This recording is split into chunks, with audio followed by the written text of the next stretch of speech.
You know those moments in sports that just look impossible? Something that seems to bend the very laws of physics right in front of your eyes. Well, it turns out it's not magic at all.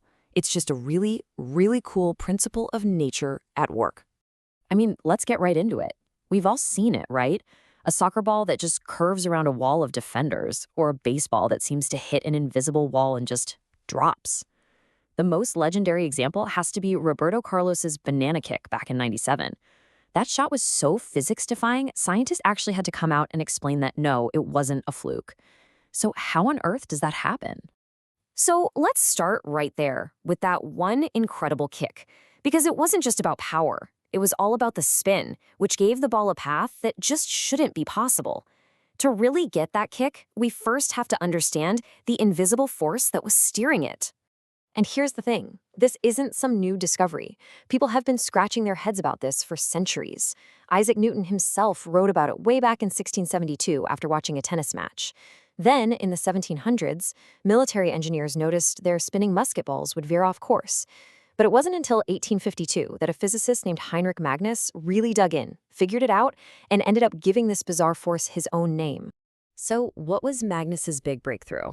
Well, it all boils down to two really simple things coming together to create something amazing. Let's break down what's actually going on when that spinning ball meets the air. At its core, it's this simple.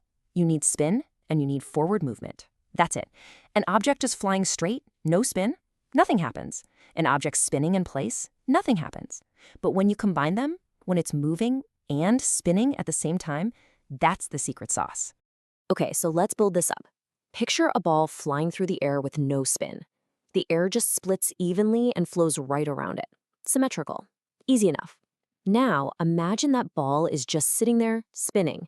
It's going to drag a little layer of air around with it, kind of like a cloak. But when you put them together, moving and spinning, that's when things get interesting. Those two different airflows have to interact. And this is the result. It's brilliant. On one side of the ball, the surface is spinning with the direction of the air rushing past, so it actually speeds that air up, like a conveyor belt. But on the other side, the surface is spinning against the airflow, creating friction and slowing it way down. So suddenly you have this imbalance, a high-speed lane of air on one side and a slow-speed traffic jam on the other. So you've got fast air and slow air, who cares, right? Well, that speed difference is the key that unlocks this entire mystery. Because in the world of fluids, anytime you have a difference in speed, you get a difference in pressure. And the scientific rule that explains this is called Bernoulli's principle. It's a huge deal in physics, and it tells us something that feels a little backwards at first. It basically says that where a fluid, like air, is moving faster, it's actually exerting less pressure, and where it's moving slower, it's exerting more pressure. So that speed imbalance we were just talking about, it just created a pressure imbalance around the ball. And if there's one thing nature can't stand, it's an imbalance. That pocket of slower, high-pressure air literally pushes the ball towards the lane of faster, low-pressure air. That push, that is the Magnus force. And that's what makes the balls swerve off a straight line and take that beautiful curving path through the air. Okay, so now that we know the secret, you're going to start seeing this force absolutely everywhere. Not just in sports, but in some places that are going to blow your mind. I mean, in sports, being able to control this is everything. It's the wicked break on a curveball. It's the aggressive topspin in tennis that makes the ball just dive bomb into the court. And in golf, the dimples on the ball are there specifically to maximize this effect. That backspin creates an upward Magnus force, which literally fights gravity and helps the ball hang in the air for way longer. And this is so critical. The direction of the force is completely dictated by the direction of the spin.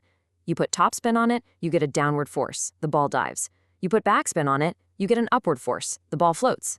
Same principle, totally opposite results. But what if I told you that this same force, the one that makes a ping pong ball curve, is powerful enough to push a massive ship across the ocean? Now, I'm serious. Engineers have done some wild stuff with this. They've built rotor ships that use these giant spinning cylinders instead of sails. The wind blows past, the Magnus Effect kicks in, and it creates a powerful thrust to push the ship forward. People even experimented with airplanes that use these spinning rotors instead of wings to generate lift. And of course, it's super important for long-range shooting because a bullet's spin in a crosswind can create a Magnus force that pushes it up or down, throwing off the shot. So we've got it all figured out, right? Fast air, low pressure. Slow air, high pressure. The ball curves. Simple. Well, science always has one more twist up its sleeve. What if, under just the right conditions, the whole thing flipped? What if the force was generated in the completely opposite direction and the ball curved the way it's not supposed to? Well, it can. It's called the inverse or reverse Magnus Effect, and it's a real thing.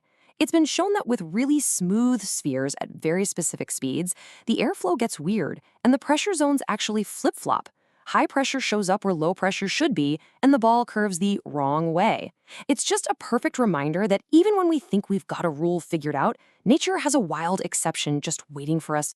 So the Magnus Effect shows us how a simple spin can totally bend the rules of flight, turning a straight line into a beautiful, impossible arc. It really makes you wonder, doesn't it? What other invisible forces are hiding out there in plain sight, just quietly shaping our world in ways we haven't even begun to understand?